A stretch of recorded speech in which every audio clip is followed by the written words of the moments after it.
Good evening and thank you for joining us for KREM 2 News at 11. I'm Mark Hanrahan. We begin with a developing story out of Moses Lake tonight. That's where police believe a 27-year-old man killed his ex-girlfriend. He's now in jail waiting to be extradited back to Washington. KREM 2's Kyle Simchuk is in Moses Lake tonight where police are still searching for the victim's body. Friends on social media say Irina Cedillos was a mother with young children. She worked at a medical office here in Moses Lake. Today, police told her family they believe she was murdered by a man she used to date. Now they're searching for her body. At 30 years old, Irina Cedillos had a long life ahead of her. She went out to Papa's Casino in Moses Lake to celebrate with friends last Friday. A man she used to date kept messaging her. Throughout that night, a man she used to live with had been calling, texting, and Snapchatting her dozens of times, asking what she was doing and who she was with. Moses Lake police say shortly before midnight, Yanira and her friends got into an argument in the casino parking lot. Yanira left on foot. A short time later, she called a friend and asked to be picked up a block away. She wasn't there when the friend arrived, so they called Yanira back. The friend could hear a male in the background yelling and asked who was calling, and then the phone was disconnected. A moment later, Yanira called the friend and assured the friend that everything was okay. This was the last anyone heard from Yanira. Her family reported her missing the next morning when she didn't show up for work. Police went to Yanira's apartment and walked into a crime scene. Detectives obtained evidence showing that Yanira was killed in her apartment and her body was moved post-mortem. Their main suspect is 27-year-old Juan Gastelum, the ex-boyfriend who police say picked up Yanira that night and drove her to her apartment. He left early that morning. He was caught on video about 7:30, cleaning his car out and disposing of evidence at a local gas station. This evidence was later recovered by detectives. Knowing Yanira was no longer alive, police hoped Gastelum would lead them to her, so they kept him out of jail as they built a case. Then he left the state. Last night, he was arrested by police in Hermiston, Oregon. Gastelum is now facing second-degree rape and murder charges in Yanira's death. Police are still waiting on results from search warrants, likely cell phone data, that could show where Gastelum went after allegedly killing and hiding Yanira's body. If and when those areas are identified, we may be reaching out to the public to assist in the search for Yanira.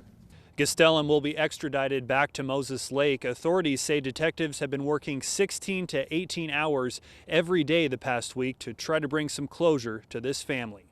Reporting in Moses Lake, Kyle Simchuk, KREM 2 News. All right, let's talk weather now because it's been chilly the past few days, but those chilly temperatures could soon be behind us. Let's bring in meteorologist Jeremy Lagoud. Jeremy, we let you stay inside tonight because the last few nights it's been cold, man. It has been very cold. It's kind of a treat to be inside. Right.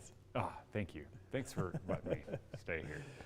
So what we do have is temperatures trending a bit warmer tonight than they were, say, 24 hours ago. About 8 degrees, 9 degrees up from where we were last night, depending on where you are. We sit at 31, wind chill of 25, but look at the wind, south-southeast. Oh, it's a bit of a warm wind out there. 29 in Coeur d'Alene and 32 in Sandpoint. Still in the mid-30s out in central Washington. It shows a little something on the radar, but I'm here to tell you we are in clear sky mode and just getting a little bit of feedback from some mountains, maybe a little low-hanging cloud cover. What we are going to see, though, is a little bit of moisture move in tomorrow afternoon or evening. It's kind of that later day push of moisture. It's going to be a little bit of light snow in the mountains. Not enough to really call it a pow day on Saturday, just enough to kind of give us a dusting here in town, enough to kind of wet the windshield, and that's really going to be about it. We dry out on Saturday. And then Saturday night, our next push of moisture arrives. So it's a bit of a roller coaster the next couple of days. But what you need to know is that tonight, not as cold as last night, and temperatures rise by tomorrow afternoon. We're in the mid-40s. Jeremy, thank you very much. New tonight, the U.S. Senate has passed a $1.5 trillion spending bill. This after the House passed it last night.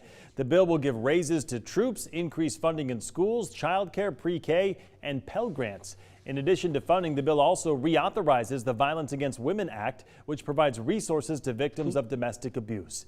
It also clears $13.6 billion in humanitarian aid for Ukraine. Speaking of Ukraine tonight, U.S. defense officials say Russian forces could be less than 10 miles away from the capital, saying forces could encircle Kyiv in 1 to 2 weeks. Right now, it is estimated that up to 6,000 people in the Russian military have been killed and 3 times as many wounded. Meantime, in Poland, Vice President Kamala Harris announced new humanitarian assistance from the U.S. This as more private sector companies like J.P. Morgan and Goldman Sachs announced they are scaling back operations in Russia. The CDC has declared Airway Heights public water supply safe to drink despite years of contamination from neighboring Fairchild Air Force Base. Just this afternoon, the agency released a final report detailing the extent of the contamination called PFOS/PFOA in the groundwater. It was discovered in 2017 and was found to be a direct result of firefighting foam that was used for decades of training at Fairchild. It forced the city to immediately cut off the supply to all of its drinking water wells. Since then, the city of Airway Heights has been buying public drinking water from the city of Spokane. According to the report, levels of some PFOS in the blood of Airway Heights residents were up to 56 times higher than national levels. It also found longtime residents had more PFOS in their blood and that for every year they'd lived in Airway Heights, their levels got higher. That included children who were breastfed or given formula made with the tap water. Despite all of that, though, the CDC says the Airway Heights public drinking water supply currently meets or is below the EPA's advisory for PFOS. Just last month, the city announced it secured $500,000 in state funding from the Department of Health to replace its city water system. Now, we did reach out to the city manager today to find out if today's findings would impact that project in any way. We have not yet heard back. By the way, there will be a public meeting to answer questions for people who live in Airway Heights. That is coming up later this month on March 23rd. For more information on how to register for the virtual meeting or to see our past Creme 2 investigations into the contamination, just text us the word water and we'll send those links directly to your phone. Now to our night beat with a quick look at today's top stories. Attention all golf enthusiasts. The Esmeralda Golf Course and the Creek at Qualchan Golf Course announced opening courses and practice greens. The Esmeralda Golf Course will open Wednesday, March 16th after a long and cold winter. The driving range will be open daily from 10 in the morning until 5 in the evening, depending on the day-to-day weather conditions.